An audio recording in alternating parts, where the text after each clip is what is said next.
Feel you. Got home, tidy up my room while I do this fucking review. I reorganized my CDs last night.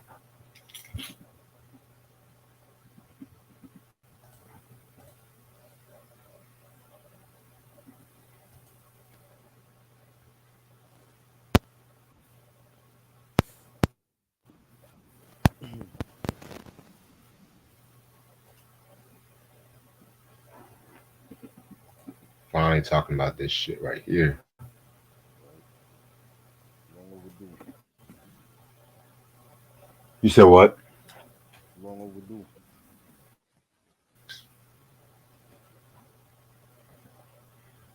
Jesus Christ. Mike is good. What's good, Mike?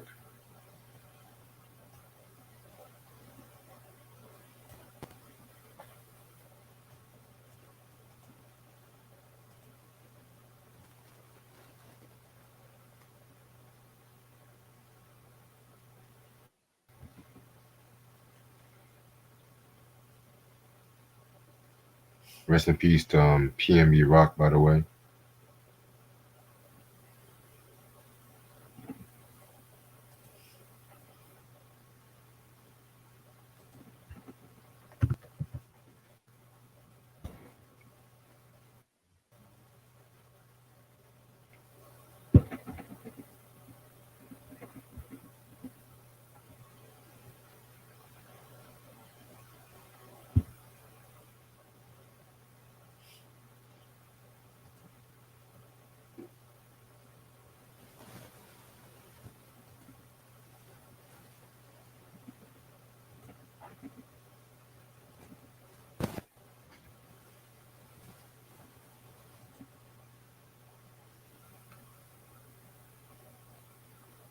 Hmm.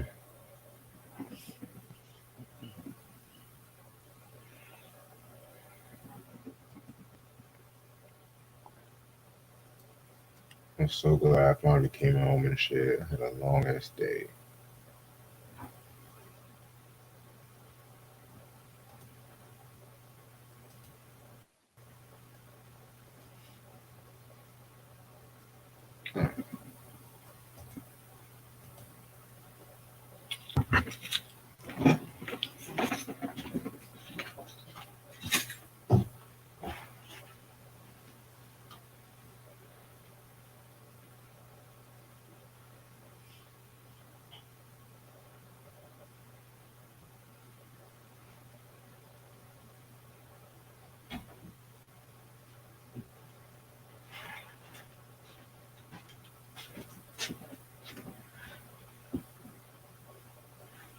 Oh, that's what's up, Sam.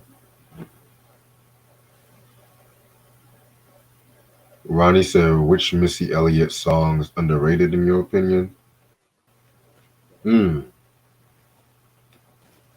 On top of my head, the song she did with Jay-Z, I think it's called like Back in the Day.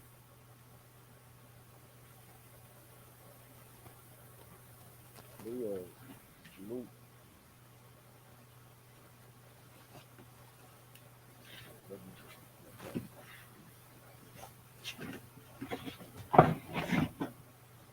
Your mic good? you hear me? I mean, it's a little muffled on your end. You hear me? Okay, I can hear you a bit better now.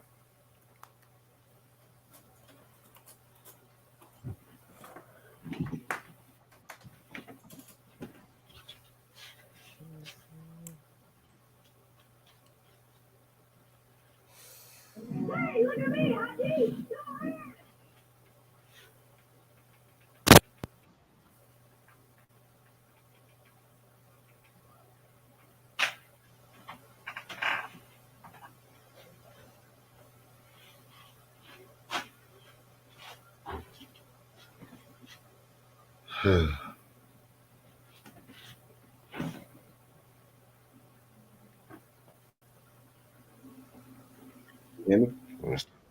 Yeah, I can hear you now. Okay. Yeah, we're gonna start in about 10 more minutes. So fucking Shirley Russell Rap. Wilson go to the Oscars and shit. Yo. You said what? I said, nah, I'm looking at Russell Wilson. You look like you got dressed for the Oscars and shit. Uh, yeah, This nigga Shirley got a Ralph won. tuxedo on and shit like that. Yeah, Shirley Ralph won her first Oscar. I mean, for her first I Emmy saw and that. I shit. saw. Yes. Fucking Abbott Elementary won a lot of Emmys from what I've heard. That's what I like to see.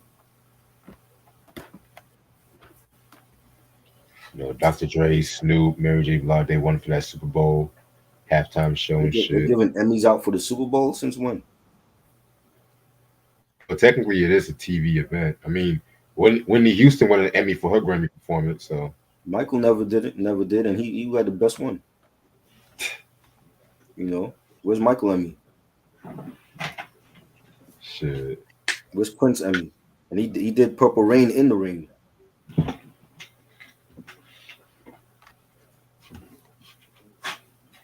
That's funny. But you do have a point, though. They giving Emmys out to everybody. Reg, when you perform at the Super Bowl, they make sure they give you one.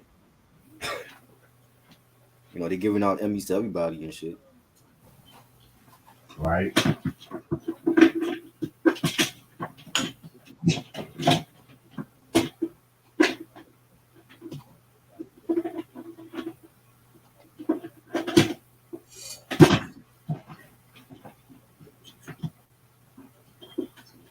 This nigga got on a tuxedo just for a post interview. I ain't never seen no NFL player in a tuxedo.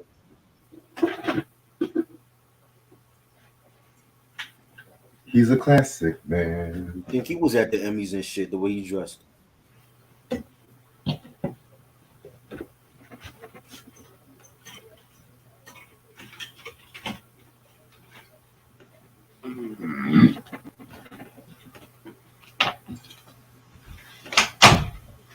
You got Leah, make yourself at home and access intelligent questions because a lot of these cats on here they don't access intelligent questions.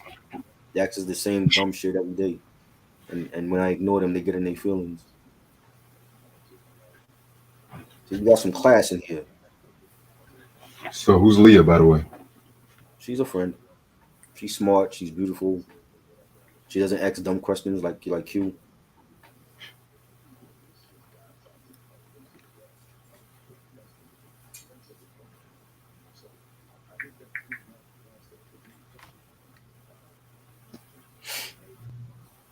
Not dumb questions like you.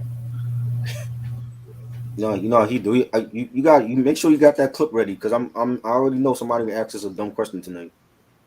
Yeah, give me 1 second. When I'm about to start the review. What's Missy's worst album? Meanwhile, he never heard it. You know, what's her worst album?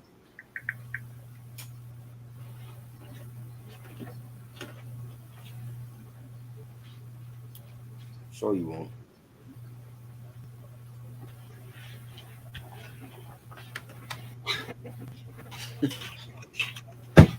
Can't make this shit up, bro.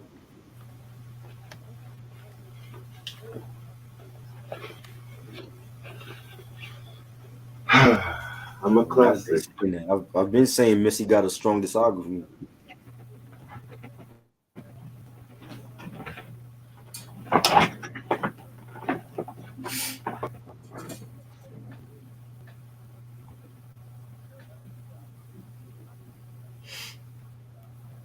What genre did Missy fall under? She's not nerdy rap.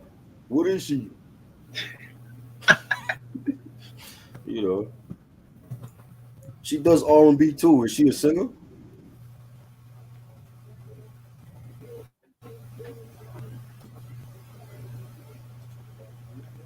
It's the nerdy rap for me. But you like rock music, so you're not into emo?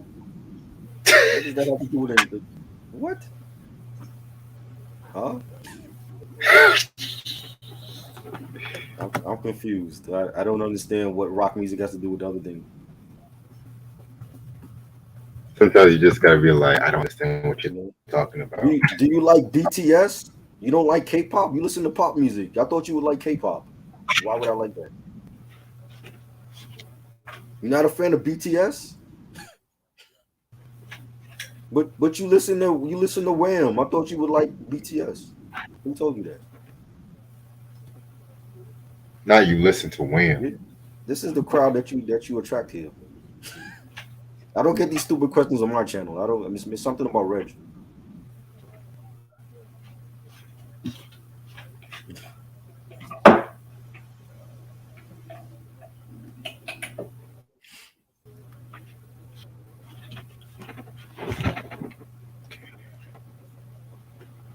Okay, 5 more minutes.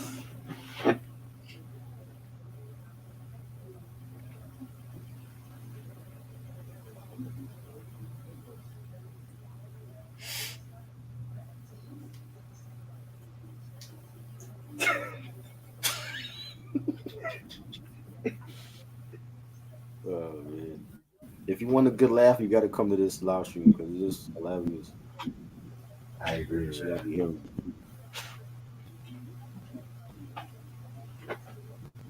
One thing I can say about the chats, I know niggas be in his feelings like that. No, But if yeah, they, you have people that be in their feelings that don't be on here no more. What are you talking about? that's what I'm saying. They don't be on here no more. That's what I'm saying. They they just leave completely. They're like, yeah, I'm done. They're You hurt like, my fuck feelings. you, Meanwhile, they don't know me. I'm fuck I'm you, done. Why you care what a stranger has to say? like, fuck you, Reggie. You know, fuck this channel. Like, he hurt my feelings. I'm not coming on here. No. I'm like, yo, I don't be knowing some of these people that come on here. I'm just, I don't lose no sleep over shit. So like, why are you in your feelings when I say shit? You know, I can't I I thought can't this, deal with this. I can't. I thought this was a family program and shit. You know, I'm taking my viewership to dead end hip hop and needle drop. You know, I can't deal with them. They called me out.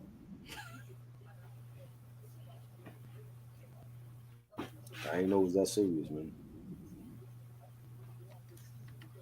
Shit. It's like, I'm sorry. Nigga be like, I'm sorry. Man. Oh shit. I had that same discussion, Mike, earlier tonight, yo. Like me and Leah was talking. I had that same discussion. Like, why people be in their feelings on social media? You don't know these people like that. Because they want acceptance. That's the thing. Half of them you never gonna ever meet in person. Like you care about what somebody has to say that live in Germany. Why? Why does that matter? I don't get it. You know what I'm saying? Like we're gonna come across people that don't like us. So I don't lose sleep at night over shit like that. I never have. You know what I'm saying? Not everybody's gonna like what me and Reg doing here. That's great. Then we got the people that respect what we do. You know,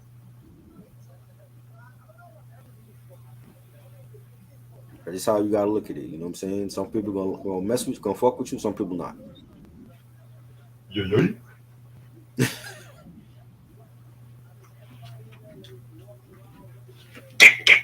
I look at it like if they taking the time out they life to watch you and they don't like what they see or whatever, then you're doing something right.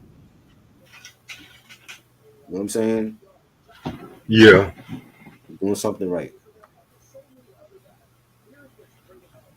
Speaking of right, let's get this shit over with and shit, because Make I'm me not trying feel to stay. like damn P Diddy and shit. I feel like a superstar when they doing that shit.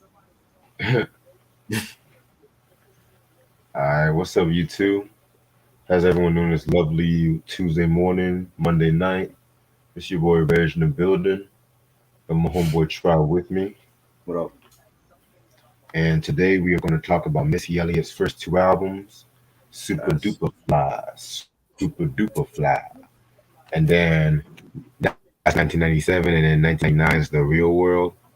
As you can Yes. see, I don't currently have those albums, so my camera is off at the moment while I clean up my room. and of course, Try had those on physical and stuff like that. You know what I'm saying? So let's start off with Super Duper Fly since that came out first. This album came out July 15th, 1997. It was produced by both Missy Elliott and Timbaland. Yes, Missy Elliott produced and wrote her shit. You know what I'm saying? So let's give her props on that. You know what I'm saying? Right. Singles include The Rain, Super Duper Fly, Sock It To Me, Beat Me 911, and Hit 'Em With the Heat. Featured guests include Busta Rhymes, Lil Kim, The Brat, 702, Magoo, Timbaland, Genuine, Aaliyah, Space, and Nicole Ray. All right, so since it's the first time we talked about Missy, let's ask, how did you get into Missy Elliott? I got into Missy with I gotta go back to the sister group that she was in. Yes. When she was in that group Sister, they released one album, and but she did work. She and Timbaland did work on Jodeci's second album, Diary of a Mad Band, and she's featured on that on she was on Sweaty. I think she was on the Sweaty Yeah. track, and yeah, so she was featured on that, but she was known as Misdemeanor at that time, and the Sister album dropped in like '94, and that came out. I remember seeing a video on Video Music Box for that, and then I didn't hear from her for a while, and she reappeared, and I saw her. She was featured on the Gina Thompson song, the things that you do, the remix, Yeah. and she had a verse on the Gina Thompson record. That was a big record that blew up, and then like I was starting to hear her like do like features on other people's songs, and she had always said that she didn't want to become an artist. She just wanted to be a songwriter and write hit records for other people. She did the MC Light Cold Rocker Party remix, and that came out. I remember that joint when that came out. That was like a huge hit for MC Light, and um she just kept saying that she didn't want to come out. She didn't want to be an artist. I think like Puffy talked into becoming an artist or whatever, and he saw the potential in her, and um when she came out with The Rain, it was a different type of like song. It was a different video. Hype Williams was like in his prime when he was like at this point when he was like doing videos, and I've always said that Missy and Busta Rhymes to me had the best videos in the '90s because it was like nothing else. Like nobody else had the type of videos that they had. You know what I'm saying? You could tell like they spent money, on video sets and elaborate costumes and dances and all that, and the presentation. It was just like watching like a little mini movie. You know what I'm saying? Like that's how we looked at Michael Jackson. When Michael came out with Thriller, that was like a mini movie.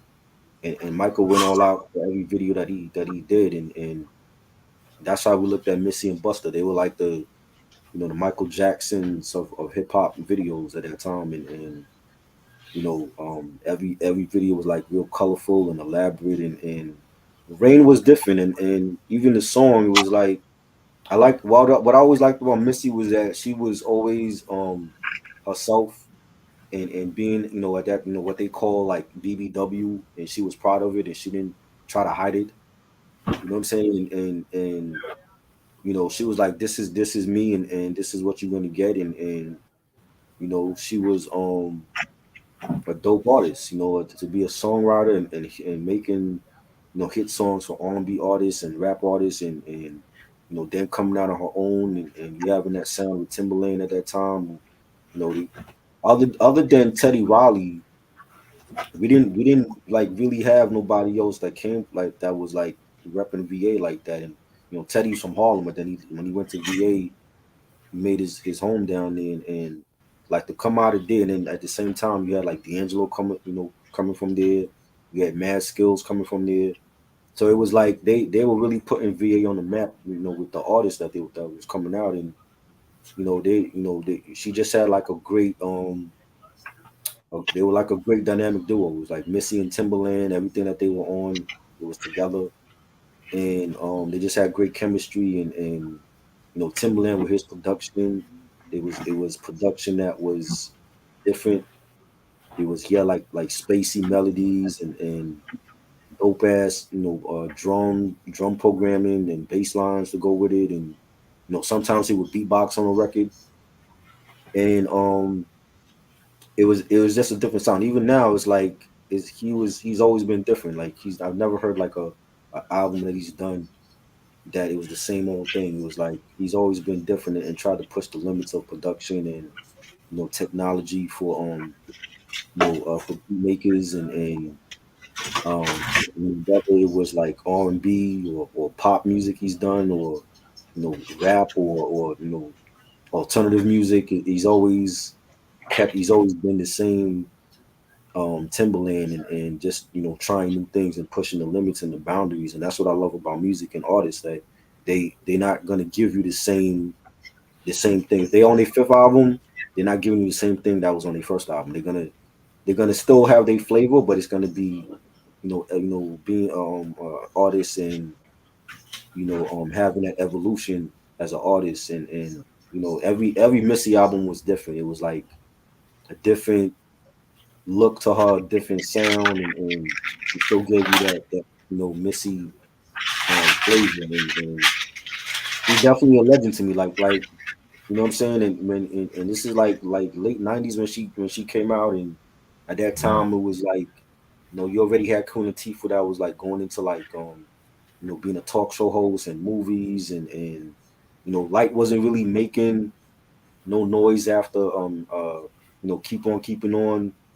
You know what I'm saying? But she was there, but she wasn't like really like on the charts like that, and Kim and Foxy was still out doing their thing, and she was always different. She was always unique, and I think she carried the torch, for female MCs in hip hop, and and showing females that don't have that supermodel look. Like you don't have to look like Kim and Foxy to sell records, because she already did it, and she was a BBW, and so sort of like that's how I look at Lizzo. Like Lizzo's a talented artist. I think the knock on Lizzo for me is like the social media antics that she's doing. But other than that, it's like seeing Lizzo being a talented artist. She reminds me a lot of Missy when I hear her and when I see her. And like she can play the flute, and she's entertaining on stage, and she's a big woman, and she shows women and people in general, like, yo, it's okay to be yourself. It's okay to be big. You know what I'm saying? And she's still selling records, and you know what I'm saying. She don't have that sex symbol appeal to herself. You know what I'm saying? So that's what I've always liked about Missy, and her being a businesswoman, and she's brought out artists. She had Tweet and Nicole Ray. She's done stuff with like 702 and SWV, and everybody just about in the business, and like I feel like she's definitely, for me, she's in my top five when it comes to female MCs. She's definitely in my top five. She wasn't lyrically strong like a Lauryn Hill, or like a Rod Digger, you know what I'm saying, or like a Lady of Rage, but she definitely could hold her own on the mic with anybody. Like she's done records with every Jay-Z, 50 Cent, Eminem. She's done with everybody, and she always managed to hold her own with them. So she's definitely in my top five of all time, and what she's done for hip hop and for females in the industry. And I'm glad that we able to talk about her now. True shit. True shit. To me, I got into her just by the Work It song and stuff like that. Oh, I you think that got was to her late. yeah. Like that's when I first knew who she was Okay. and stuff like that. You know what I'm saying? Which I'm gonna say my thoughts on that song and that album Right. and stuff like that too. So stay tuned. But yeah, I definitely have to. You basically took the words out of my mouth, honestly, and stuff like that. She's definitely one of the most unique artists and whatnot. To me, I want to be real with you. I kind of put her over Lil Kim and Foxy. I do. As far as see for Kim and Foxy, they had an impact on females in hip hop, but it was like more of like they from the hood, but it was like I feel like they showed a lot of skin, and you know I feel like it was negative and positive because I feel like again like for females or for anybody, I don't feel like you have to be ashamed of how you look. And I feel like with them it's like they were gorgeous, and they flaunted they flaunted their assets. You know what I'm saying? But I feel like it also gave women, young women especially, like the wrong message.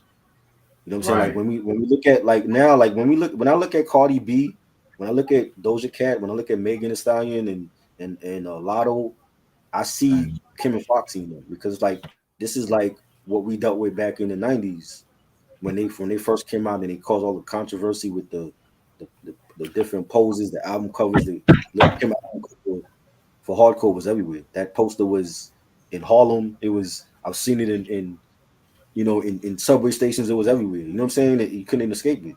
And that's all that Right. they focused on was they half naked. They're showing their bodily parts, and I think more people. I think people focused on um the the sex appeal and the eye candy instead of the actual lyrics. And I mean their lyrics was X-rated at times, but that's not the only thing they were talking about. And like I said, like with Missy, to me, Missy already proved that you can go multi-platinum and not show no skin at all. That she wasn't doing that. When you look at that video for the rain, and she's in the trash bag or whatever, she was a BBW. And this album went multi-platinum, and she already proved to people that she don't have to look like Kim or Foxy to sell records. And I think that's Right. what she's a game changer for that alone. When she was out at a time when you had Kim and Foxy in the charts, you had Jackie O doing her thing down south, you had Trina doing her thing down south, Mia X, you know what I'm saying? So it was like she was surrounded by a lot of female MCs that was shedding skin, that was showing the skin, to sell records. And Missy said, "I ain't doing that.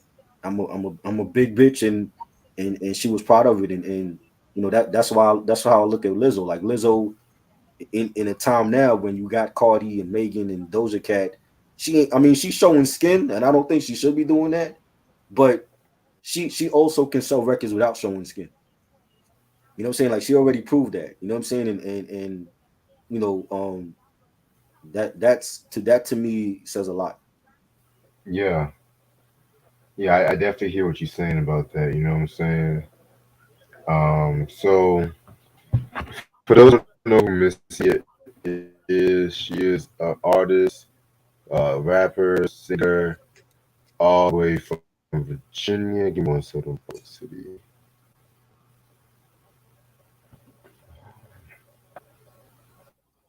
Hold on one second. My type is acting slow as usual. But yeah, she is fucking from born in Portsmouth, Virginia, and shit like that too. At a young age, she got the music in her and stuff like that. She started participating in like the church choir and whatnot. You know what I'm saying? And so, she ended up actually relocating a couple of times because her father was like a Marine. So at one point they were staying at like Jacksonville, North Carolina, and whatnot too. But then pretty much had to fucking relocate because of her fucking grades and stuff like that too. And then um they ended up like relocating back to Virginia. And at this time too, she actually ended up getting abused by her father and whatnot too. And then like she was going through a lot. She went through like being molested by her cousin as well too. And so by the time she got 15, she and her mother they pretty much relocated again and stuff like that to Virginia finally. And so that's when she graduated from high school in 1990. In 1991, fast forward there, she formed her first R&B group, Phasey, which was later named Sister, which had like LaShawn Shellman, Chanita Coleman, and Radia Scott. And so that's when she actually hooked up with a friend, Timberland, and he started producing like, some demos and stuff like that too. And some of them demos got the attention of Devontae Swing of Jodeci, you know what I'm saying? Right. And so at this time, Devontae wanted to form like his own side group, which he called like the basement group, stuff like that, where you had like Sister, Timberland, Magoo, Genuine, you know, Player Tweet and stuff like that to, people like that, you know what I'm saying? So that was a very traumatic experience because, Devontae Swing, he started just pretty much abusing the members because at that time he was going through a lot. He started like being more quiet, being more seclusive, It, and was all this of this. after he got pistol whipped?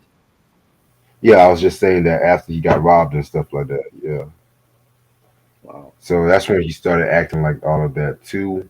And so Missy Elliott, she ended up leaving that, and oh, I forgot to mention, she actually wrote for plenty of artists like Jodeci and Raven Simone as well too. Right. And so she was actually did a few songs here and there like with the Swing Mob that ended up on soundtrack placements like I mentioned, the Nutty Professor soundtrack had that song, and then you also had the Dangerous Minds soundtrack. They had a song It's All Right, which features Right. Craig Mack. Hmm. So after she left like the Swing Mob, she still hooked up and was very cool with Timberland, and they actually was recruited by fucking Aaliyah, you know what I'm saying? Because like that's when they was working on the One in a Million album and stuff Right. like that too. And they were also working on other artists like SWV for instance. But when they were working on One in a Million, that was like their true breakthrough, if you ask Right. me. Mm. So fast forward, I think 1 year later, you know what I'm saying? That's when they ended up working on the Super Duper Fly album, stuff like that too. You know what I'm saying? So yeah, man. Very, very successful album at the time. You know what I'm saying? Yeah, man. Got critically acclaimed at that time too. And mind you, she had signed to Electro Records, but she also had her own record label called the Goldmine Inc. and stuff like that too. Because it wasn't also just Puffy that encouraged her to be a solo. You had Sylvia Rone, who you guys should know, like she was like the head of the East West Records and stuff like that too. So yeah, man, I'm gonna have to try to show you some of the booklet and the album cover and shit. Yes. She rocking the white leather baseball jersey and shit, and the all white Nike Air Forces. You know what I mean? I love it, man. Like every album cover was Yeah, different for her. You know what I'm saying? right.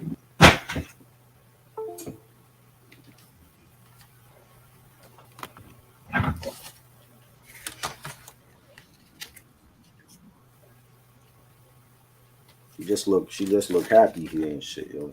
Like she just smiling and everything. She look happy. She like, yeah, I'm about to make this money, change the game,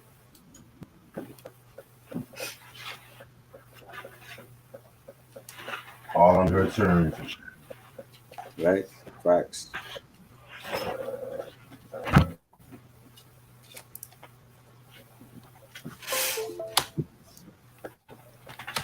I'm gonna go downstairs for a quick second. All right.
All right, I'm back.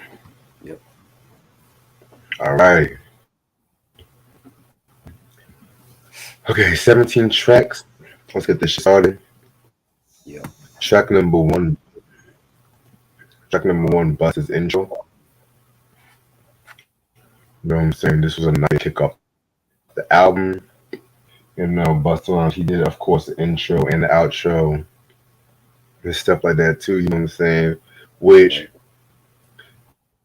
I just feel like their style's kind of very similar and stuff like that too. So it sort of makes sense why he did the intro. Just tell motherfuckers be ready. She about to tell the down.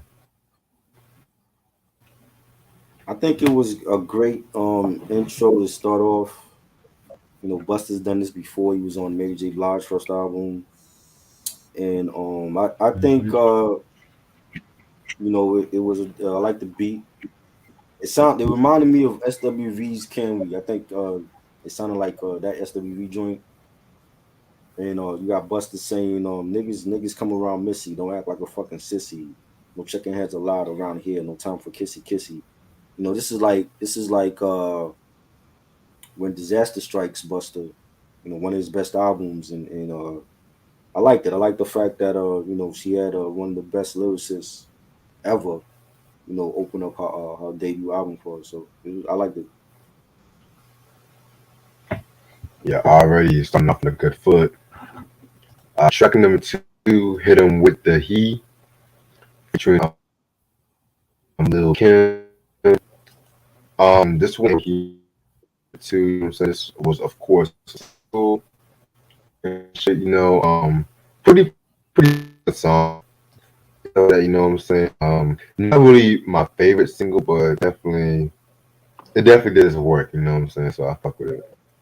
I like the remix better, like the video version. That's like the remix version to the joint. The album joint was okay. I like the remix better. Yeah, yeah, I agree with you on that. Definitely agree.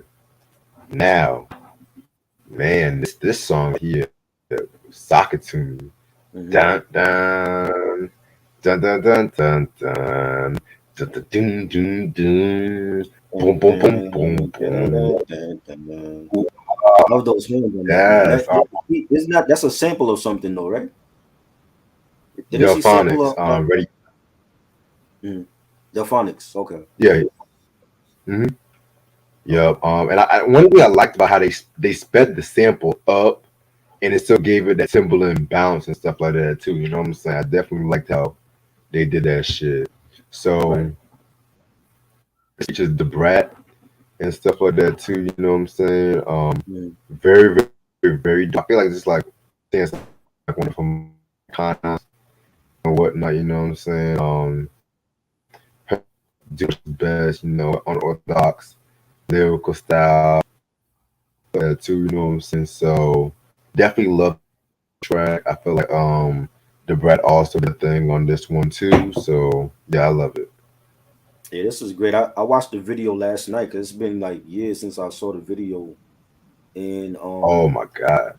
again, like the video, it was just different at that time when we had, this is like during the bling bling era, and when you had, people making $1 million videos like Puffy and Busta Rhymes and all that, and Missy, you could tell Missy spent money on this video, and it was like a Mega Man type of video. You got like Timberland playing Dr. Wiley, and Missy and Little Kim was in that. You got the Brat, and they all dressed up in these like robotic costumes, and then outer space, and you had like the robots chasing, huh?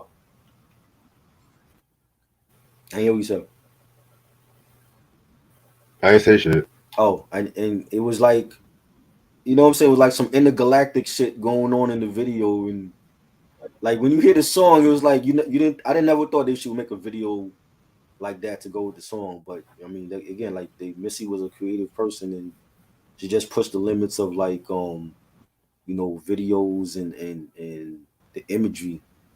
You know what I'm saying? And I love the video, and Brad did her thing on here. Another great female lyricist, and I loved it, man. It's one of my favorite tracks on here. Yeah, one of my favorite tracks indeed and shit like that. Yes, Next fucking track is of course the Rain, super duper fly and shit like that.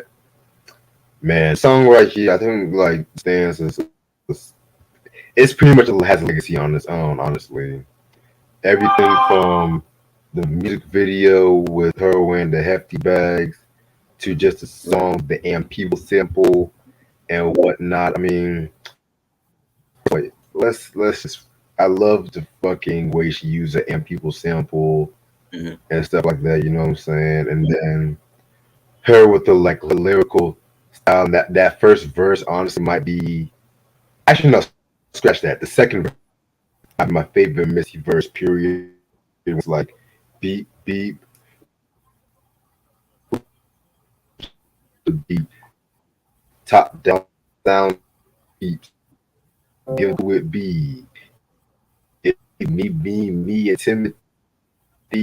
Last about to like she was just going in on that fucking Yeah. track in my opinion. That stuff. Like, I felt like that verse is probably hands down her best verse or one of her best she ever spat and stuff like that too. Mm-hmm. And the video, man, the music video was Crazy. one of Hype Williams' best. Like Yeah. everybody appeared, like from Yo Yo to Puff to the real Little Kim. Yes, I Mm-hmm. said the real Little Kim and shit like that. Well, I mean, Um, Kim was already under the knife at that point, though. Did she have the surgery at that point? mm, no, Well, she was no, she about didn't. to. She didn't. No. Okay. She didn't have not at that point. That was natural, Kim. That was still natural. But Right. yeah, man, I definitely feel like this is definitely a class song. Is it my favorite song off this album? Not quite. I'm gonna save that for a little later. There was, like I said, like there was nothing that sounded like Missy. Like every album she did, every song she did, it sounded different than what everybody else was doing. And she said that like she never listened to the radio because she didn't want to get caught up in what was trendy. So she always did whatever she wanted to do and went, in a different path from what everybody else was doing. And I think that it shows in her music that she didn't do what Puffy was doing at that time or what Kim and Foxy was doing. She just did her own thing and it was dope. You know what I'm saying? I think artists need to do that. Like, don't listen to what's on streaming.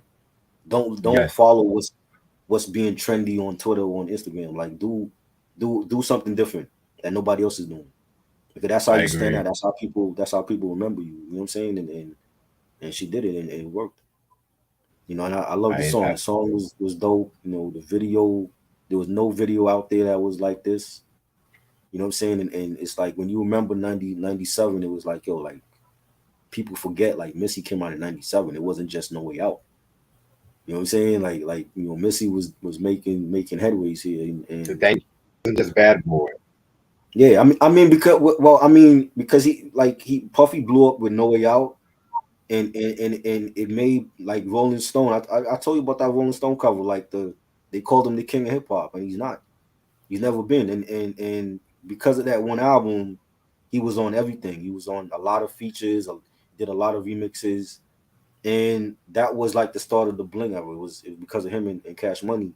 But there were so many great albums that came out that year. People forget about that because of Puffy.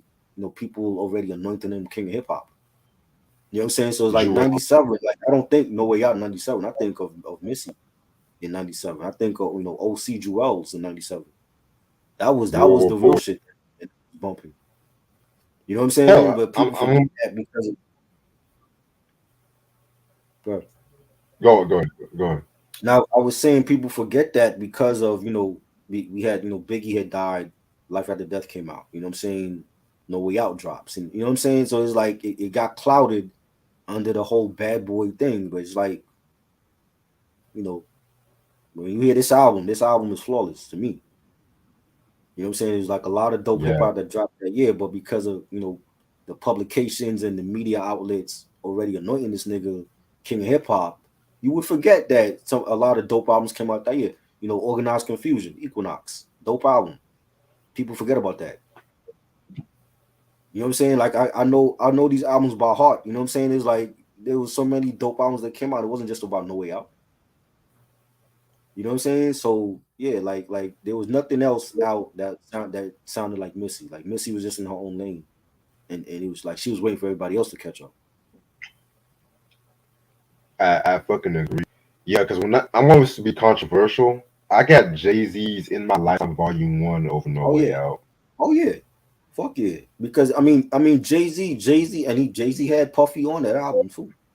And that's like when Exactly. people, you ask people what's the wackest song on that volume 1, they say the Puffy joint.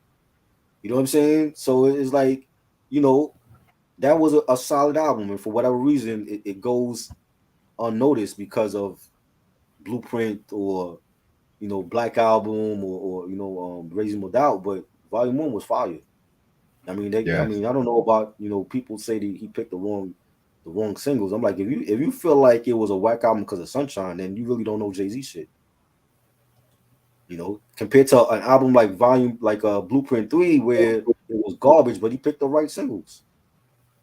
Bingo. You know what I'm saying? So I think that's a fire album. Yeah, I definitely hear your point about that shit. All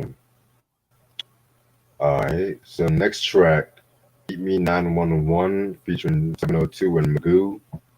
Um, this was a pretty straight track. You know what I'm saying?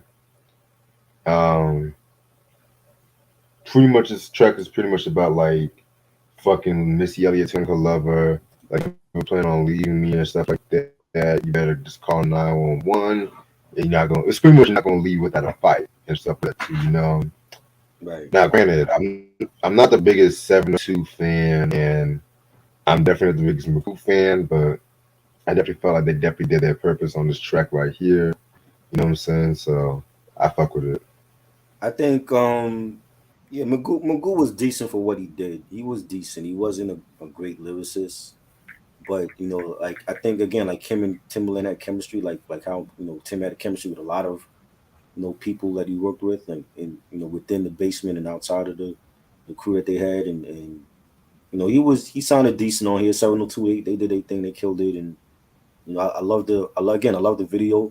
Thought the video was perfect for that song, and it was real colorful, and Missy did her thing. Again, this was like a song that it wasn't, nobody was doing these joints on radio. You know what I'm saying? Like when you hear a Missy joint, it was just different from what everybody else was doing. Within R&B and within hip hop, and she just had her own lane. Yes. All right. Next track is "They Don't Want to Fuck with Me" featuring Timbaland. Fire fucking joint right here again too. Them just fucking on their braggadocio shit, talking about no one can really outdo us. We the originals for own style, so I like it. Yeah, this is dope. Love the hi hats on it, the beat. Missy's doing singing the chorus and all that is solid cut. Yes. All right. Next joint is "Pass the Blunt." Very joint right here. Pretty much heavily the musical use on "Pass the Dutchie" and stuff like that, and Yes. also has the same guitar riff as the yeah. It also has the same guitar riff like the SWV song "Can We" and stuff like that. You know what I'm saying? Okay. So the thing with this track right here Mhm. was the fact that she went after everybody that was trying to like have that Timberland kind of sound or just biting producers and stuff like that. You know what I'm saying? So yeah, man. Like I said, it's just pretty much just talking about like the stop fucking biting out shit. Can't nobody do it like Timberland and stuff like that. So Mhm. that's pretty much track. I fuck with this track heavily. I like the fact that she took like she sampled musical youth. Cause I mean that was like a great song when I was like maybe 6, 7 when that came out. I actually have the vinyl for that, and I remember that that group, and she like sampled that the chorus, and passed the Dutchie on the left hand side, and that was great, man. That was a great, like, nod to them, and then like you got like the dope ass beat by Timbaland, and again like it showed the versatility, like they were like trying different things that wasn't done at that time, and I thought it was a banging track, and Timbaland like for those drums on there, he had like a real like dusty monotone like style of production for that joint compared to like the crisp hi hats that he would normally use or whatever. It was like a real like dirty type of beat, and I think it was great. Yeah, yeah, I definitely hear your point about that shit too. Um, Next track we got is the interlude "Bite Out Style," just continuing off from the previous song and stuff like that too. So yeah, I definitely fuck with that. This was dope. Um, Nice beat, nice bass line to go with it. The hi hats on it was crisp. I liked it. Definitely. All right, next track we got is "Friendly Skies" featuring Genuine. Um, Very dope song. Song I kind of felt like could have even been a single Mhm. in itself and stuff like that too. You know what I'm saying? Definitely had that basement, swing mob sound and stuff like that, just based off like the chemistry and the production. You know what I'm saying? This was when Genuine was really doing his thing. He dropped the first album, The Bachelor, which probably my favorite Genuine album, honestly. So Yeah, yeah. I love it. It reminded me of Only When You're Lonely from his first album, and like it kind of like had like that same melody, and it was like a real like slow down type of beat. The hi hats, you had the bass line. You got Genuine singing, "Take My Hand and Let's Just Go for a Little Joyride," and I liked it. Like Missy and Tim. I wish Missy had worked with Tim with Genuine more, because I mean, she worked with him once in a while, but she was like more. She did more stuff with Aaliyah Yeah. than with Genuine for whatever reason. But I felt like she could have, he could have used Missy on like his third and fourth albums. I mean, his first two to me are classic. Like I love The Bachelor. 100% Genuine to me is a 5 night classic. But I always wondered like why they didn't really work a lot together. You know what I'm saying? And we know that like supposedly him and Tim had some drama. I don't know if they like I supposedly they got past it or whatever, but I would definitely like to see Genuine and Tim get back in the studio and make another classic album together because they had great chemistry as well. You know what I'm saying? And this was a banger like you said, like it could have been a single. You know what I'm saying? And it was great. Yes. I fucking agree with you on that. All right. Track number 10, Best Friends featuring Aaliyah. Again, another pretty solid strike here, you know what I'm saying? Um, Again, this is another song that was definitely rooted in its chemistry. That was definitely in its chemistry and stuff like that too, just by the history of Aaliyah and Missy Elliot. Rest in Right. peace, the late great Aaliyah. I know it was the anniversary of her death a couple weeks ago too. So, Yep. yep. So Going too soon, man. exactly.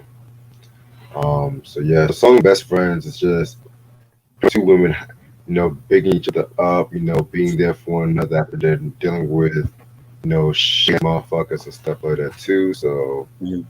yeah, man, feel Leah's vocals on this one. I like I it. love it. This is like a celebration for their friendship. Like they had like a real friendship beyond music. And you always hear stories about how, you know, the music business is fickle and it's a cutthroat business, and the people they're not really there to see you succeed. They there to be a competition. And Aaliyah and Missy was like real friends, in and out the studio, and this is like a celebration of that whole friendship, like Yeah, just them coming together and talking about being best friends and looking out for each other. It was like a sisterly type of bond. You know what I'm saying? And I feel like Aaliyah was like she came into the business young, and she didn't have that guidance for her first album, and then when she linked up with Tim and Missy, they were like guiding her. They were like her mentors. That's the mentors that she needed for her first album, and she never got that until she linked up with them, and they looked out for her. And I feel like every you see it like there's not a day that goes by that they don't salute her. Whether Timberland makes a post or Missy, they always have Aaliyah, in their memories. And she was a great artist. I was lucky enough to see her when she was alive, and she was definitely a great artist, and she's always gonna be missed. Yes, I agree with you. Definitely, she's always gonna be missing. Though. Um, track number 11, "Don't Be Coming in Face." Pretty cool song right here. You know what I'm saying? One thing I got about this track was the fact that this track was pretty much about the guys that she dealt with, coming up with them fucking apologies and stuff Right. like that. You know what I'm saying? And it's like a continuous thing that they fucking do, and females will accept their apology. Yeah. So Missy Elliott just saying she's not down for shit. She wasted. You know what I'm saying? So yeah, I definitely felt like the song was pretty cool right here. Again, I love that can be. I love the flow on this one too. Yeah, this was dope, and like when she's saying like you never knew a good thing till I'm gone, and you'll be spending many many nights home alone, and she's just talking about a guy that treated her like crap, and he was cheating on her, and when you look at the title though, the title could be misleading. You know what I'm saying? Because like when you read in the title, don't be coming in my face. It's like what would that mean? What's that about? What song is that about? It's almost has like a double meaning to it, and but I thought she was gonna go that route with like maybe like the nasty side, or with maybe if we had a remix, she would have went like on the triple X side of things with this. But I definitely enjoyed the song, and Missy again, like she spoke to like women empowerment, and talking about the ups and downs of being in a relationship. You know what I'm saying? And I thought it was dope. Yes, I definitely agree with you on that. Next track is the I.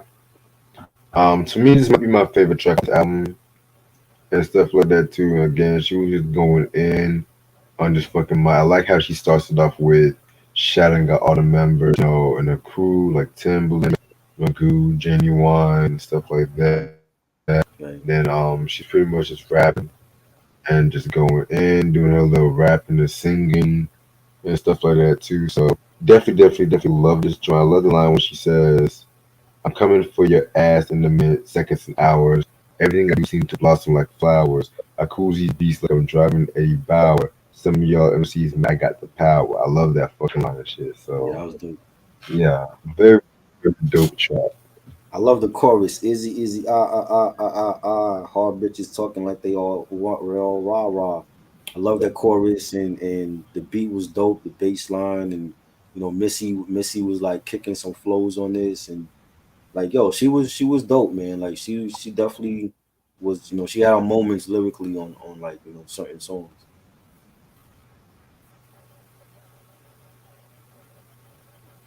Mm. Definitely see what you're saying and shit like that too. Just very, very dope. I love her wordplay on this track as well too. Yeah. All right. Okay. Track number 13, "Why You Hurt Me." This track right here was pretty okay. It was pretty decent. And so that too, you know what I'm saying?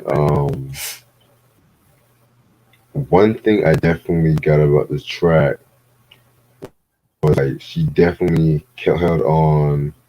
She definitely held on to like how when that whole abuse that she was going through, and then she displayed it on her songs right Mm. here and stuff like that too. You know what I'm saying? Definitely very dope, and I still like the fact how she kept the tone still light and stuff like that too. So Right. I give her a nod for that.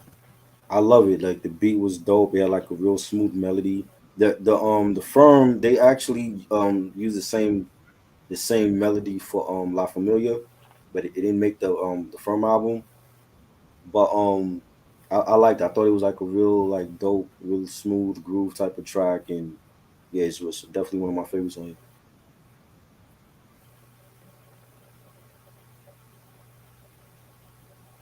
Yeah, very very dope shit. You know what I'm saying? Track number 14. I'm talking. Give me 1 second. Hold on. My notes is fucked up, but yeah, I'm talking. That was a pretty very solid track right there as well too. You know what I'm saying? That track right here. This was dope. I like the beat. You know, had like that real dark, eerie melody to it. Nice hi hats on it as well. It was dope.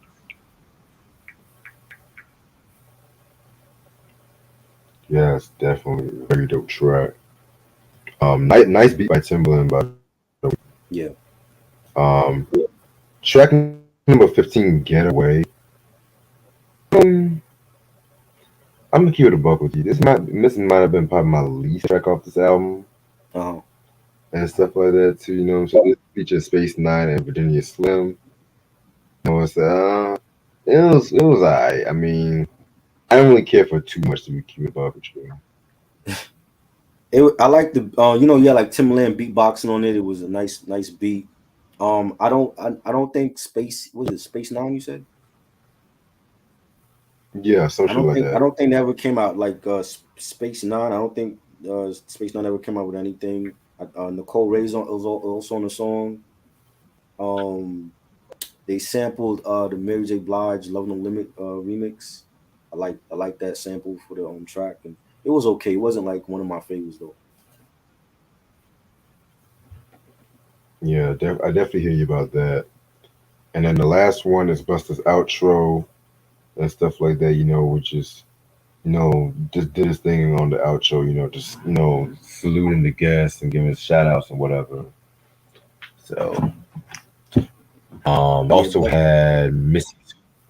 Oh, go ahead. I'm sorry. no, go ahead.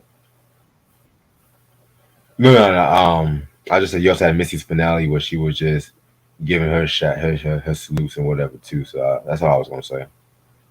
Yeah, like the Buster outro, you just came back to just talk, talk shit or whatever on the outro, and yeah, Missy's finale was like a spoken. I mean, they say spoken word. I'm like, but she just shouting out, her friends and family and Timberland and everybody that was featured on the album. I'm like, she's not doing like a poetry reading on here, you know. Right. Yeah. Weird shit. Yeah, man. Overall, this album is a fucking classic album, in my opinion. A very unique, dope, very bold album and stuff. She definitely laid groundwork for years to come. Her and Timbaland, which is that sound and stuff like that too. You know what I'm saying? Right. This might be like also my favorite era of Timbaland and stuff like that too. I just felt like the shit that he was doing was very unique. The effects that they were putting in that production and stuff like that too. You know what I'm saying? So I definitely will give this like a 4.5 out of 5. This is the very Definitely a great album. I love Timbo's production. I prefer Tim like 2000s because like after the 90s, like he really like branched out and worked with like Justin Timberlake and you know not what's the One Republic and like Limp Bizkit. He did stuff for like he really branched out into like other genres, and I think it made his production better. Like I mean he was great in the 90s too, but it's like even like for like there's albums where like he used like the same hi-hats a lot. yeah, You know what I'm saying? And I felt like once he started working with like Justin and Jay-Z and like it really he had to broaden his sound. So it's like when you look back on those albums, like the stuff he did for Jay in the 2000s and Justin, it's like it didn't sound like the stuff he did for like Missy and Genuine. You know what I'm saying? And maybe he had he got better equipment or whatever, but I think it was great. I think the production was great. The songs, the little features that she had on here, 702 and the Brad and Buster and Kim and it was like a great mix of hip hop and R&B, and she was that type of artist that she could do both. You know what I'm saying? And I think it's one of the best like debut albums for a female artist ever. Like it's definitely 5 mics for me. There's not a bad track on here that I could like skip over. I think it's definitely a flawless album. So it's definitely 5 mics for me. I love all the singles she came out with. Hit 'em with the He and Sock It to Me, The Rain, Beat Me 911. It was great. Definitely a classic album to me. Yeah, dope opinion on this album. All right. Next album we got is The Real World. This is the second studio album that came out in 1999, June 22nd to be exact. Um, this was still produced by Missy and Timbaland, still on Elektra Records, The Gold Mine as a label. This album was originally supposed to have been called She's a Bitch. You know what I'm saying? Which ironically, that was the lead single of this album, along with All in My Grill and the Hot Boys remix and stuff like that. Guest appearances include Eminem, Big Boy, Nicole Ray, Redman, Lil Mo, Lady Saw, Lil Kim. She appeared on the interludes and stuff like that. Aaliyah, the Brat, Juvenile, and BG. Oh, and young Beyonce also appeared on this album solo wise and shit. Young Queen Bey. Yes. All right. So after the release of Super Duper Fly, you know what I'm saying? She ended up, going on tours with like plenty of rappers and stuff like that. Jay-Z, best known. She went on tour with Jay, and she also won like a slew of awards. Well, she was nominated and stuff like that too. She was nominated for best rap album, but she lost to No Way Out. You know what I'm saying? Of course she did. Yep. And she still kept her shit going. She appeared on like remixes, like the Ladies Night remix and stuff Right. like that. She worked with like Total. She did Right. work on Whitney Houston's "My Love Is Your Love" album and stuff like that. So, and then as she was doing all of that, she pretty much wanted to like change the direction of her album. She wanted to make it like a more darker album and stuff like that. Which, like I said, originally she wanted to call it "She's a Bitch," but like the way they were using the word "bitch" on this album was like supposed to be reference like strong women in power Right. and Right. That's stuff what like Kim that. said. Yeah, That's what Kim said on the interlude. yep. And she also dedicated this album to the victims of the Columbine High School massacre and stuff too. So Right. yeah, man, that's very crazy and stuff like that too. Because it's funny because Eminem was on this fucking album, and then Wow. he was like one of the people who were questioning if his music was an influence on the Columbine shooting and stuff like No. that too. No. Because that was the beginning of the era when motherfuckers was like really trying to look into the music of the shooters and stuff like that too, which I found was kind of stupid, but Yeah.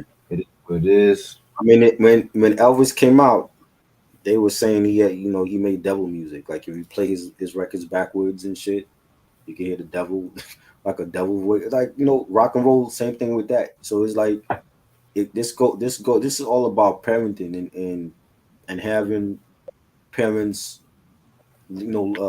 parental what they kid listen to. Like when I was little, like my mom, like I said, like I didn't grow up on NWA. My mom didn't want me to listen to that.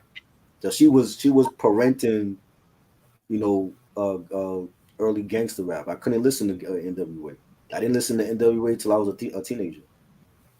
You know what I'm Mm. saying? So when Big Daddy Kane dropped Taste of Chocolate, I couldn't buy that album because there's sexual content on there. Oh But wow. parents don't do that no more because every kid has a device. They got a cell phone or they got an iPad and I don't feel like there's enough parents that's monitoring what their kids are listening to. So like when these kids go out here and they shoot up their schools because they got bullied or whatever, they want to blame Eminem or you want to blame, Slipknot or whatever. It's not their fault. That's on the parent. The parent at the end of the day, they gotta monitor what their kids are listening to. You can't put that on Eminem got kids too. I'm pretty sure when Haley was little, he wasn't having Haley listen to 50 Cent and Ja Rule and all that. You know what I'm saying? So it's like that. That's all on the parents, man. Like that goes back to being a good parent and monitoring what your kids listen to. Like me, if I had a daughter, she's not listening to Nicki Minaj because I never felt like Nicki Minaj was for young girls to listen to. I'm like she want to be. She has a young following, but it's like a lot of the shit that she talk about is not for young kids to be listening to. You don't want to have your daughter, and she's like 8 years old, and you just listen to Nicki Minaj talk about getting her pussy get out. Like, nah. I just think there's something wrong with that. You know what I'm saying? So when they of age, at a certain age, 16, 17, that's different. But when they young and then their minds are still being molded, I don't think they should be listening to Megan Thee Stallion and Cardi B. And that's just me.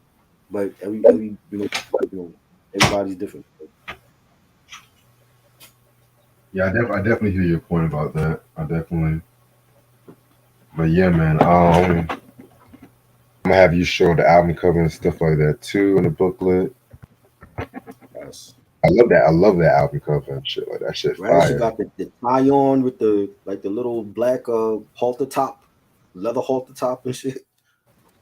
She came for business, yo. She like, I ain't playing with you niggas. About to go multi-platinum again. Exactly. You know? Wasn't playing no games this time and shit No, like she didn't that. play no games. She was all business, man. She's like, I was like, y'all only take me seriously with the first album. I'm gonna show you on the second one. You know? Yes. Yep. All right. This album has 17 tracks, same as the last time and stuff like that. You know what I'm saying? Track number one, Mysterious. That's the intro. Pretty much what I got from that is like, how, like I said, you watching those fucking movies and stuff like that, and like getting ready is just hyping you up for like the main event, especially when it's like a sequel Right. movie and stuff. So this is pretty much what I got from that track and stuff like that too. I like how they shouted out like some of the singles on the last album and stuff like that. So nice little intro to start the album. The intro was real dark. It was real eerie. You had Timberland, playing, Morpheus as he called himself on the intro and starting the album off and the introduction to it, and we had like some real, eerie sounds on the intro, and it went into the second track, Beat Bodies, and I thought the intro was dope, but it was something different. She started off the album. Like, there's a lot of eerie, dark sounds on this album, and she wasn't playing. She's like, yo, like I'm for real with this, and y'all gonna see. And from the intro, we got that sound.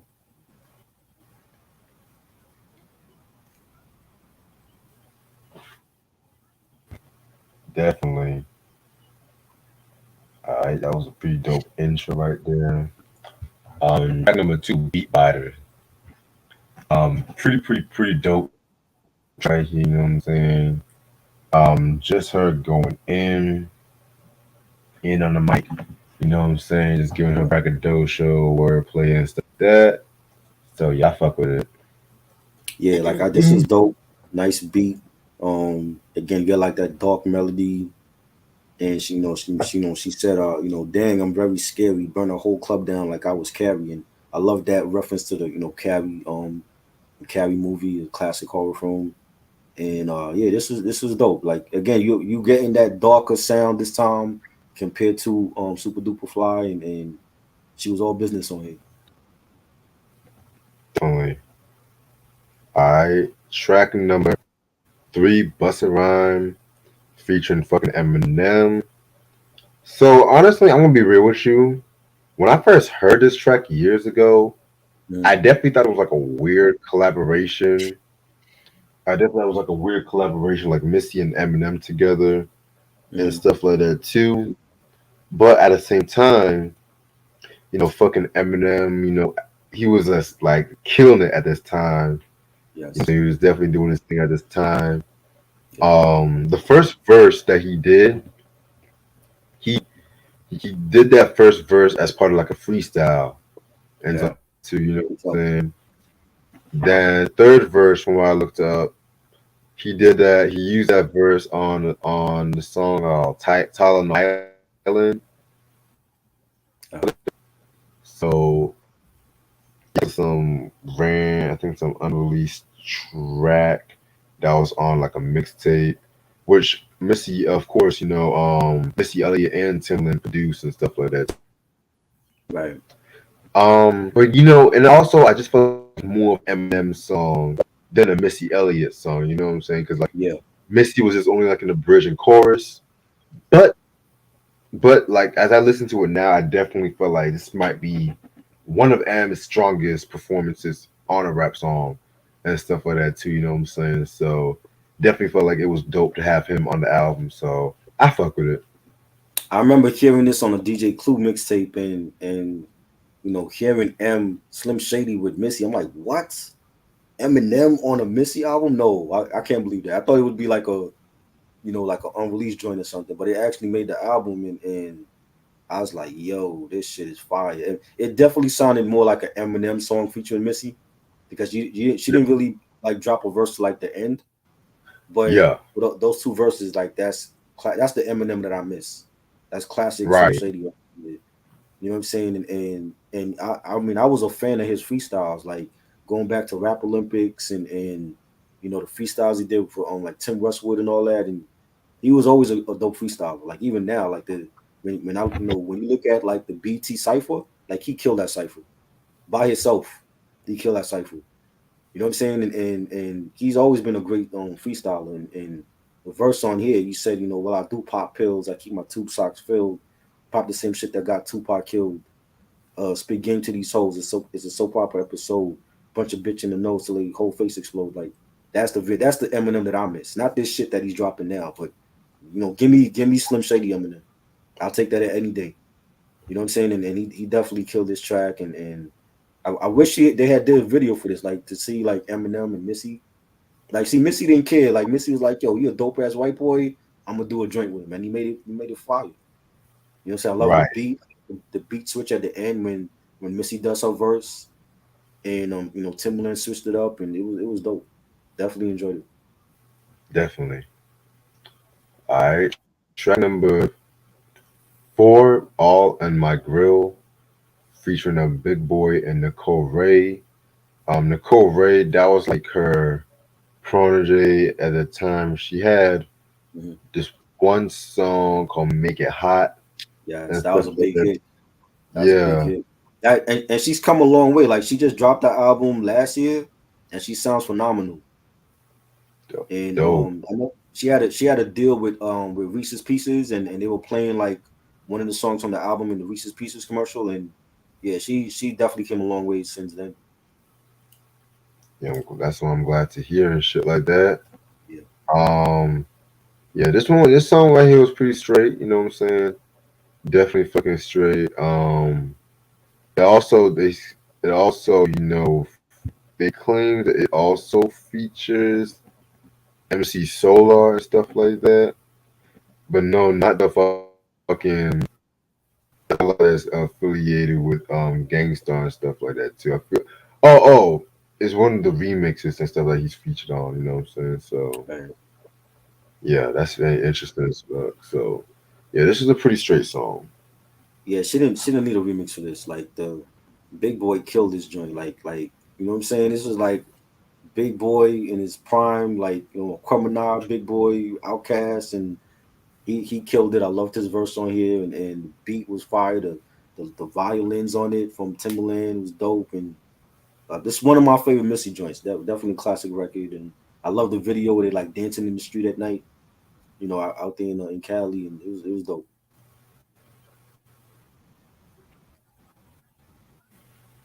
Yeah, very deep. Alright. Track five, Dangerous Mouth, featuring fucking Redman. Very, very, very dope track right here. Redman definitely staying on this one. His chemistry with Missy definitely was unique and shit like that. Well, Redman pretty much chemistry was almost everybody. So Yeah, very very fire joint. Yo, this shit was hard, yo. This shit was fire. Like, yo, man, I love the singles that she dropped for this album, but some of these joints that she didn't do a video for, like the joint with Eminem and Redman and the joint with Juvie and BG, like she needed a video for those. Yo. Those are like some of the hardest joints on Right. this album. Like that violin, what is that? A violin that he used and or like a horn, and he's like that like yo, that beat drop was bananas. I love that beat drop that Timbaland had for this, and it was really dark. It was really like a real grimy joint. You got Redman starting it off, and you said like I'm that man who squats out of jeeps and vans, jump from roof to roof on the TV cam. Fuck a model. I go out with the cheapest tramp. Pussy have pussy have me tripping like Kima Keisha Pam.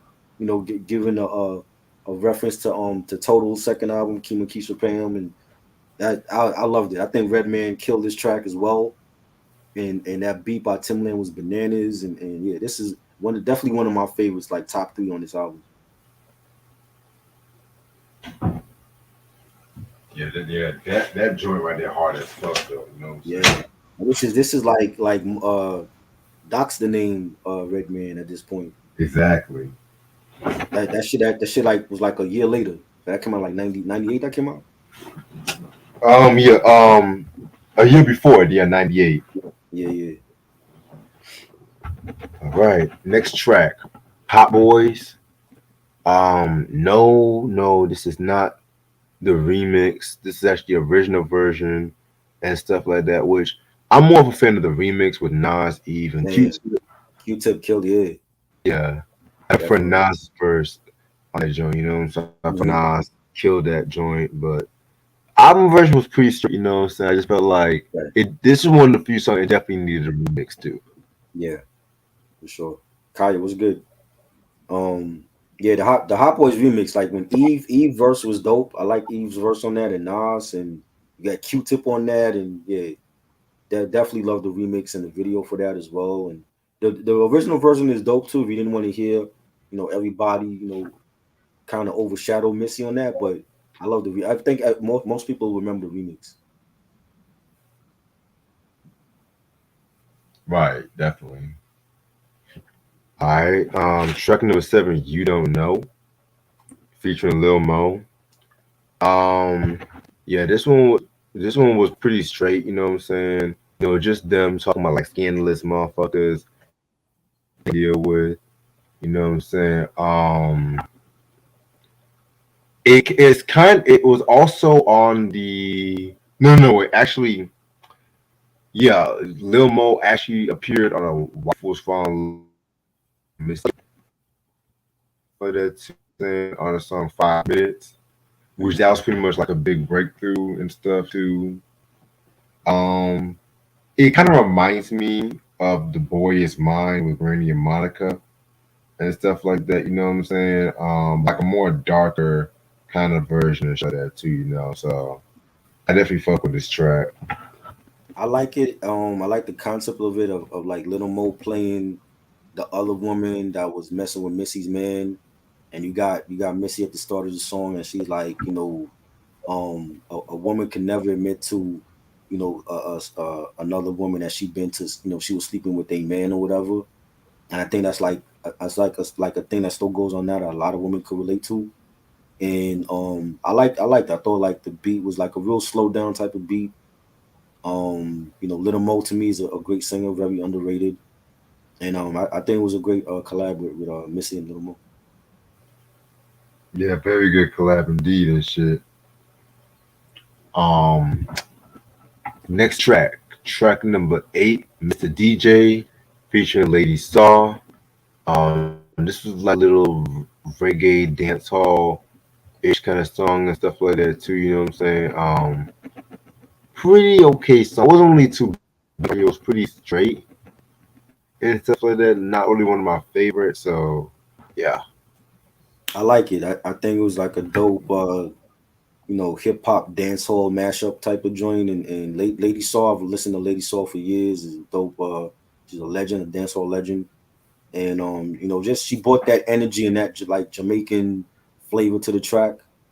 and over Timberland beat, and again, like Timberland had like a second beat switch on this well, not like a beat switch, yeah, like a melody switch when Lady Soul came on, and I like to switch up on the melodies, and I thought it was a great collab. Again, like Missy was just taking chances and collaborating with different artists, and the fact that she could collab with like a dancehall artist like Lady Saw, it just showed like her growth as an artist, and I thought it was fire. Yeah, definitely fire indeed. I track number 9, checking for you. This was a Lil Kim, the first stuff like that. Um, pretty dude and stuff. Probably my least favorite out the two. I definitely felt like this interview was still to this Joe. It's just Lil Kim boasting and stuff like that too. Talking about telling the difference between the broke bitch and the rich bitch, and how she calls herself a queen bitch and shit too. So, Right. and then yeah, Right. Missy just dropped a little verse and stuff too. Yeah. It definitely played out like an interlude. It was like a slow beat, and the bass line was on it, and it was cool. My whole thing was like Kim was on two interludes. She didn't drop a verse on any of them. Like you Nah, that's notice how that? much Like love she's she on had for two Missy. interludes. Huh? No, I was just saying that's how much she had love for Missy and shit. I know she and Missy are like friends and everything. I'm like, but why not have Kim drop a verse on one of these interludes? I mean, she's just talking on both of them. Like, what was the price too high for a Kim verse at that time, or I don't know. Mhm.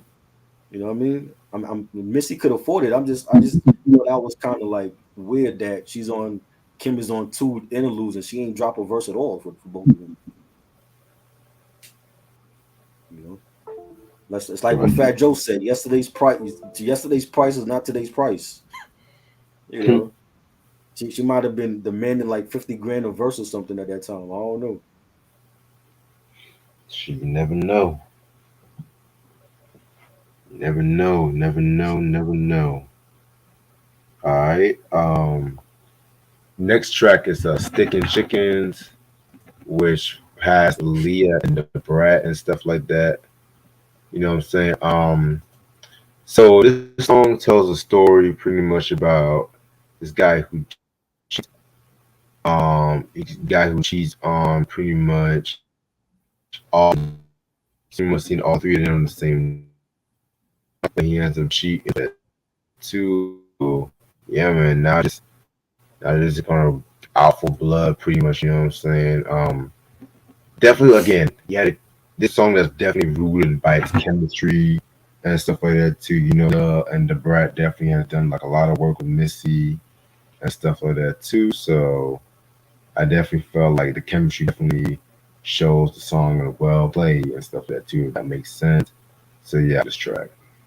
I just want to say that the title of the song is like so 90s, like Sticking Chickens. I haven't heard that reference to a woman in years. We had when Sporty Thieves came out with No Pigeons, we had that. We had Project Pat when he came out with Chicken Head. That was a big song for him and he blew up with that. And just the title alone reminds me of like the 90s, like Sticking Chickens. You know what I'm saying? So I just Yeah, feel like that was just even the title sounds dated, but this was a dope song with Aaliyah and the Brad, and rest in peace Aaliyah. I think she was great on this, and she's like singing about like a guy that she was dealing with, and that she couldn't see like the signs were there, and she just ignored the signs that he was cheating on her, and he was sleeping with other chicks, and she couldn't get no sleep at night, and the Brat, her verse was dope as always. I always she always killed any feature that she was on, and I thought this was like a great collab with Missy and Aaliyah and the Brat. I love the beat as well, and yeah, this could have been a single as also. This is definitely like a strong record on here.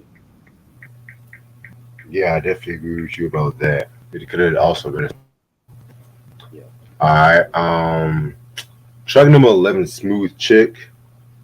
That song was pretty cool. You know what I'm saying? Don't Right. dislike it and stuff. Pretty straight. This was dope. I like the drum programming on this by Timberland and the horn loop on here, the hi hats. That definitely a bang. Dope. Track number 12, we did it. Yeah, this was another dope song which has like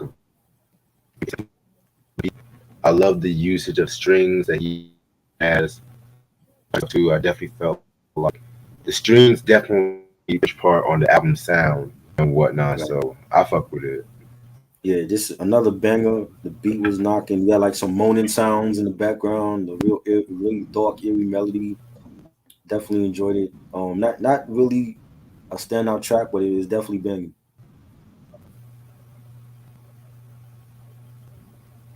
Yeah, man, very dope shit.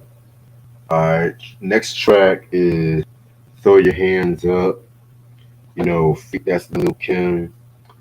Man, this interlude could have been a fucking song. I don't know what it Yeah. is, but it could have been.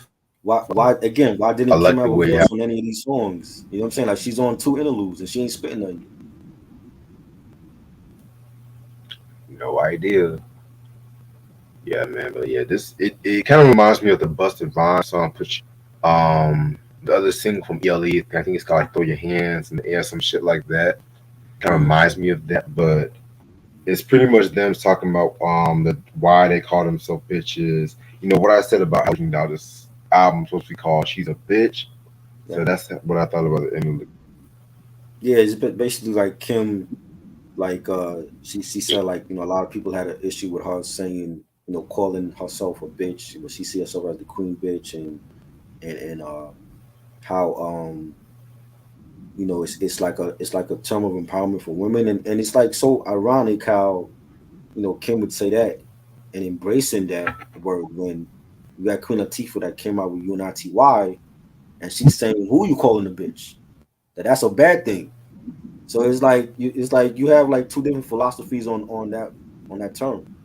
And I thought that was interesting. You know what I'm saying? And I mean, I guess that was Kim's point of view on it. I don't think women like that term being called to them. So you know, Right. Mm, interesting. All right. Which leads us to possibly my favorite Missy Elliott song. She's a bitch. Oh my god, that's another dope track. Not just is my favorite Missy Elliott song, probably my favorite song off this album. And honestly, too, you know what I'm saying? That beat by Timbaland and stuff like that. Done, that fucking beat and shit like that. That line was nigga stole my won't you get mine? Give you I'll say bye bye. I'm the body to the sky. I love fucking line.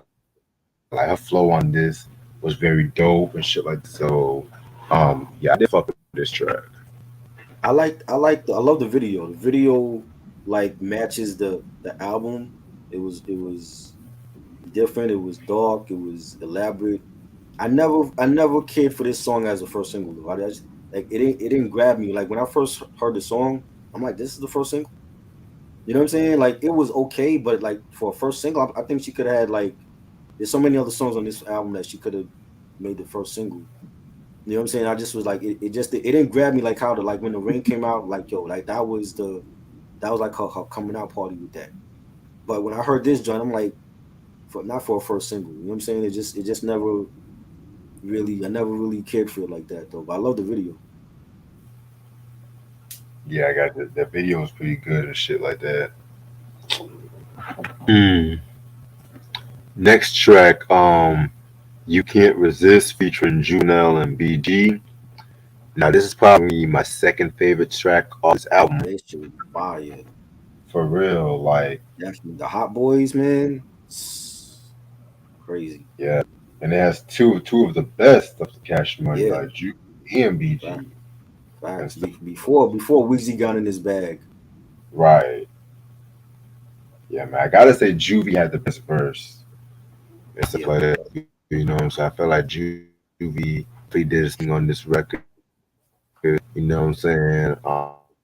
Yeah, man. Very dope track. And yeah, man. Fire.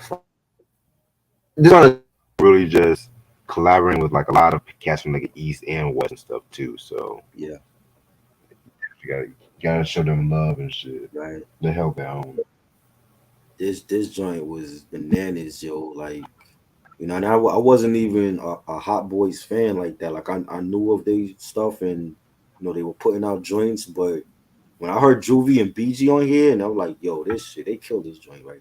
Like, they clearly had the best verses on here. Like, I fuck with BG. Like BG. Like, the thing with what, and the thing is, like, when people say like, yo, like, New York didn't show the South a lot of love when it came to Southern hip hop until like Arrested Development, Crisscross, and even with them, a lot of people in ATL felt like that they wasn't representing Atlanta the way it should be, like when Outkast and Dudley Family came out. But it's like, yo, like you know what I'm saying? Like the Southern artists, when they were collaborating with the New York artists, and they went out of I feel like they went out of their way to collaborate with a lot of artists here, and we wasn't showing them that love on the radio and stuff. But they had some joints, yo. Like when you this joint here, and I wasn't a big Hot Boys fan. I'm like, yo, Juvie and BG clearly had the best verse. They were clearly like the two best in Hot Boys. Before, we wasn't even calling Wayne Weezy at that point. He was just Little Wayne to us. He wasn't even Weezy at that. He didn't become Weezy to us until like '06. When he went on that mixtape run, that's when we started calling him Weezy and shit. And he had a phenomenal run. But he was just Little Wayne to us back then. When this album came out, and like I love BG's verse. Like, what I'm saying? He said, me and my niggas will shut your block down. We got quesos, put them Glocks down. You scared to come outside. Them Hot Boys got you on lockdown. I loved his flow on that. Juvie killed it. You know what I'm saying? Like you got to give it up to them. Like niggas can't be like in their feelings like, oh well, I don't fuck with them because they from down south, and like niggas was just hot. They call themselves the Hot Boys for a reason. Like they just had joints. You know what I'm saying? And they were killing it. And I love that slow beat by Timbaland. It had like a slow bounce to it. You got like that eerie melody on it, the piano chords. Classic. Look, one of my favorite records on here. Yeah, definitely. I definitely hear you about that. And the last track, well, the last main track is Crazy Feelings featuring Beyonce and stuff like that. You know what I'm saying? Pretty cool track. You know what I'm saying? It's pretty much about a song about a girl who falls in love with a guy, but the guy is pretty much again an ain't no shit nigga and stuff like that. It's something about him that just turns the woman on and stuff like that too. You know what I'm saying? So um, definitely feel like it was very interesting that they had like Beyonce, as a solo guest, and stuff like that too. But um, yeah, I guess Missy saw the greatness and shit. You know what I'm saying? The So young Queen Bey on here, she killed it, yo. Like she sang her ass off on this track. You know I what I'm agree. saying? And Missy just stood out the way. She just let the Queen do her thing, and the beat was Mhm. dope, bass line and the violin strings on it. I loved it. It's definitely a dope track. Yeah, and speaking of singing too, Missy actually does some dope singing on these albums we talked about as well too. Just letting y'all know. Yeah, Yeah, man. So overall, man, this album I kind of prefer this album a bit more than Super Duper Fly. I felt like it was a bit step above and right. shit like that. You know what I'm saying? Definitely she The did a thing on this outro. one. You talk about the outro. Oh yeah, yeah. Yeah, it's on that the 30-second outro where it's just religious blessings and stuff like that too. So yeah, I thought it was like a nice way to end off the album and stuff like that. Missy was, you could think, I feel like Missy was inspired by DMX, like with his prayers. She was Yes. on her DMX prayer shit with this one. You know what I'm saying?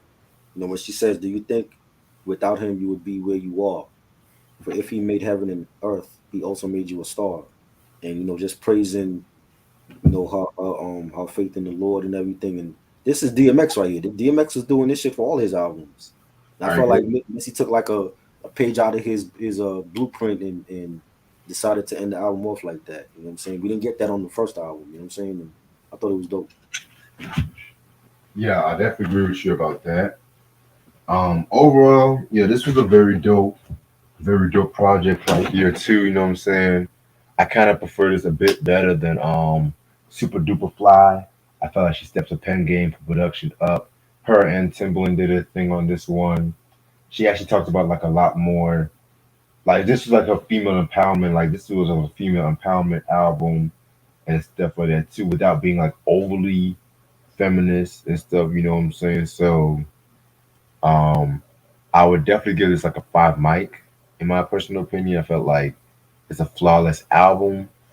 Definitely, maybe my second or third favorite. I'm gonna leave that for right now and shit. But I fuck with it. I think like I said, like Missy played no games on this album. She let the industry know that she's for real and she wasn't a one album wonder, one hit wonder, and she let niggas know like yo, I'm that bitch. Y'all could talk, y'all could give praise to Puffy all you want. He's like, I'm making some classic shit out here. You know what I'm saying? And I loved it. I the production again by Timbaland was great. The features, having Lady Saw on there and trying something different. With the dancehall artists having Lee on there and the Brat. Eminem gave a great performance. The Redman gave a great performance. Juvenile and BG gave a great performance, and she had some great features on this album. It's like definitely one of her best albums with the features, and my only thing was like, why, I would have loved to hear Kim have a verse on here. Like she's on two interludes and no verse. She's just talking shit. That we really didn't need those interludes. It's like if you have Kim, I'm putting Kim on a track so she could spit. You know what I'm saying? And I just feel like that was wasted. A wasted opportunity to have Kim on two interludes and she not kicking the verse or whatever. But other than that, this album is great. All in my grill. You can't resist, sticking chickens, hot boys, dangerous mouths, Bustaram, find my classic for me. Yeah, it's definitely a very dope album, man. And I'm actually gonna end off the video right here and stuff like that because I gotta get up early in the morning and shit. I'm tired because I had a long day. But this was a pretty dope review we did on Missy Elliott. As far as like the next hour, we'll probably talk about Missy So Addictive maybe later on this month or early Another next. great album too. Yes, yes. I gotta re-listen to that one too. You know what I'm saying? Um, but yeah, man. Pretty much catch us on Wednesday. We're going to talk about Black Streets, another level album, and stuff like that. Really can't wait to talk about that one and shit. You know what I'm saying? Yeah, man. Pretty much. Y'all ain't ask us no dumb questions tonight. I'm happy. You know what I mean? Right. But yeah, man, this was a pretty dope episode and stuff like that. Appreciate this try as usual. Yeah. And I will see y'all on Wednesday. Peace. All Hope right. y'all have a good night. Peace.